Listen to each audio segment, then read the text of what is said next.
Want to learn how to reduce food waste? Watch this video for my top 5 food waste tips. Hey meal preppers, it's Allison, Prep Dish founder, here to help you have a happier, healthier mealtime. One of my goals when creating meal plans is efficiency and saving money. Over the years, I've developed multiple strategies for eliminating food waste, not only to be less wasteful, but also as a way to increase efficiency and save money. Putting together this video on how to reduce food waste, I started by looking at the life cycle of food, and for the purpose of this video, started with purchasing and then storing, preparing, freezing, and composting. So those were the 5 steps that I came up with. Of course, if you grow your own food, like my sister in Hawaii, that might take the place of the purchasing step. So that first step is purchasing, and here you only want to buy what you will eat. There are a few key areas you can focus on and steps you can take to make sure this happens. So the first is inventory. Before you go to the grocery store or even make a list, you want to take inventory of what you already have in your fridge, freezer, and pantry. It's also helpful if you can put together a meal plan, or at a bare minimum, put together a grocery list. So when you go to the grocery store, you're only buying what you need and what you know you will eat.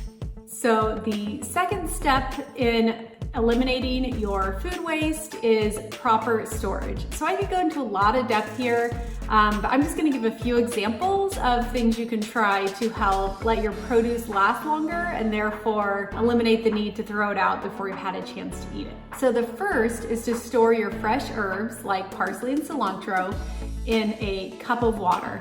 They will last days, if not even weeks longer by doing this.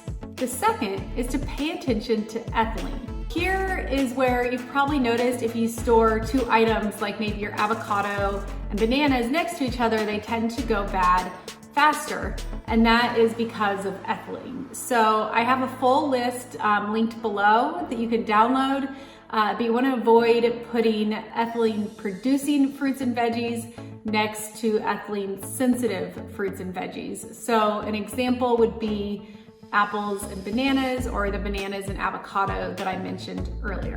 Another food storage tip is to store garlic, onions, and potatoes at room temperature in a cool, dry, well-ventilated area. I've also compiled a list of where to best store produce, so fridge, countertop, or in a cool, dry location. If you want to see that list, it is linked below. So the third step is when you're preparing your food to make sure you always have a plan to use up leftovers. If you created a meal plan in the first step, you might have accounted for this, but if you still have some leftovers showing up, here are some of my favorite ways to utilize those. The first is smoothies. So this is a great catch-all for leftover fruits, veggies, coconut milk, nut butters, and more.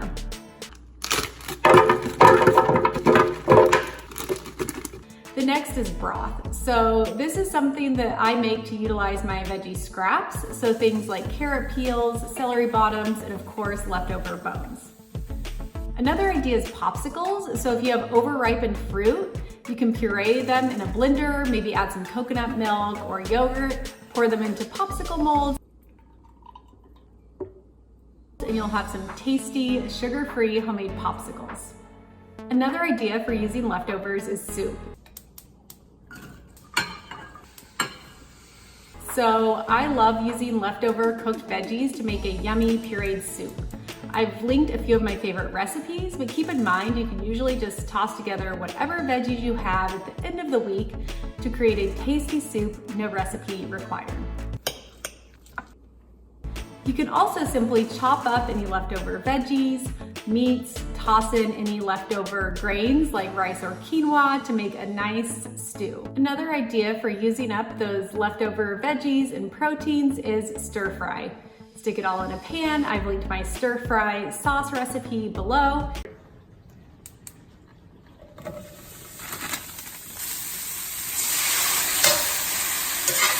And voila, stir fry. So the fourth step in eliminating food waste is to freeze. So I use the freezer for a variety of different leftovers. The first is meal leftovers. If I have an extra portion of lasagna, soup, really anything, I stick it in the freezer. Be sure to label and date the food that goes into the freezer so you can keep track of what's in there. I'm linking my favorite reusable labels below. Remember the ripened fruit for smoothies and popsicles, the veggies for broth and soup that I mentioned earlier. If you're not ready to make the smoothies, soups, broths, etc., then put all these items into the freezer until you are ready to prepare these items. Step 5 is composting any items that are still remaining after you've prepared your meals and squeeze the leftovers for any remaining uses. I have a step 5A, and that is to first offer any food scraps to my chickens. And then from there, I compost. Even if you don't have a compost system at your house, many cities now include compost in their trash pickup, so you may want to look into this. Now you know my top tips to reduce food waste. But if you really want to be more efficient with your food use, check out my done-for-you meal plans. I spend a lot of time handcrafting each week to minimize food waste. For example, if you use half an onion in the soup, I make sure the other half is used in a recipe later in the week. Say goodbye to those random bits and pieces of produce hanging out in your fridge at the end of the week. You can download a free week by clicking on the link below this video. How do you minimize your food waste? Let me know in the comments below. And make sure you download your free food-saving meal plan below. If this video was helpful, be sure to subscribe, share with a friend, and hit that like button so I know to make more videos like this. See you in the next one.